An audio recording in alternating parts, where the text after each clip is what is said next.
సాగర నగర తీరం విశాఖపట్నం ప్రధాని నరేంద్ర మోదీ పర్యటనకు ముస్తాబైంది.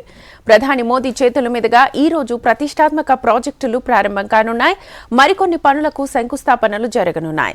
ఈ ప్రాజెక్టుల విలువ మొత్తం దాదాపుగా 2 లక్షల కోట్లపైనే ఉంటుందని అంచనా. 7 రైల్వే ప్రాజెక్టులకు ప్రధాని శంకుస్థాపన చేయనున్నారు. మరో 7 జాతీయ రహదారులు, 3 రైల్వే ప్రాజెక్టులను ప్రారంభించనున్నారు. మోదీ పర్యటన నేపథ్యంలో పీఎంఓ, సీఎంఓ యంత్రాంగం భద్రతా ఏర్పాట్లను స్వయంగా పర్యవేక్షిస్తున్నాయి. 5 కిలోమీటర్ల వరకు డ్రోన్ కెమెరాలు నిషేధిస్తూ విశాఖ సిటీ పోలీసులు ఉత్తర్వులు జారీ చేశారు. ఎవరైనా ప్రైవేటు వ్యక్తులు డ్రోన్ ని వినియోగిస్తే కఠిన చర్యలు తీసుకోవాలని విశాఖ నగర పోలీస్ కమిషనర్ శంఖబత్రా బాగ్చి ఆదేశాలు జారీ చేశారు. నగరంలో ట్రాఫిక్ ఆంక్షలను విధిస్తూ యంత్రాంగం చర్యలు తీసుకుంది. సిరిపురం దత్త ఐలాండ్ నుంచి ఏయూ ఇంజనీరింగ్ గ్రౌండ్స్ వరకు ప్రధాని రోడ్ షో నిర్వహించనున్నారు.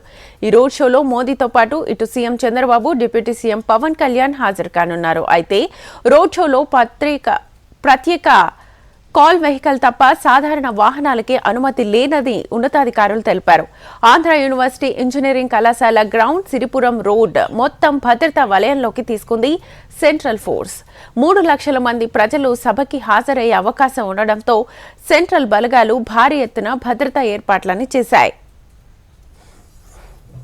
అనకాపల్లి జిల్లా అచ్యుతాపురం మండలం పూడిమడకలో 1200 ఎకరాల్లో ఎన్టీపీసీ గ్రీన్ హైడ్రోజన్ హబ్ ని ఏర్పాటు చేశారు. 1.85 లక్షల కోట్ల భారీ పెట్టుబడితో చేపట్టే ఈ ప్రాజెక్టు ద్వారా 25,000 మందికి ఉపాధి లభిస్తుందని అంచనా. ఇక్కడి నుంచి నిత్యం 1500 టన్నుల గ్రీన్ హైడ్రోజన్ ను ఉత్పత్తి చేసి దేశ విదేశాలకు ఎగుమతి చేస్తారు.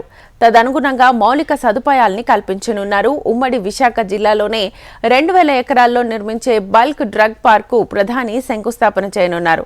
దీనికి ప్రభుత్వ వ్యయం 1876 కోట్లు కాగా 10 నుంచి 14,000 కోట్ల పెట్టుబడులు వస్తాయని అంచనా.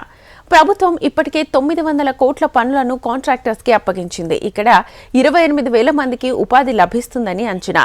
కేంద్ర ప్రభుత్వం దేశంలో 3 చోట్ల బల్క్ డ్రగ్స్ ప్రాజెక్టులు ఏర్పాటు చేస్తుండగా అందులో ఒకటి ఏపీకి కేటాయించింది.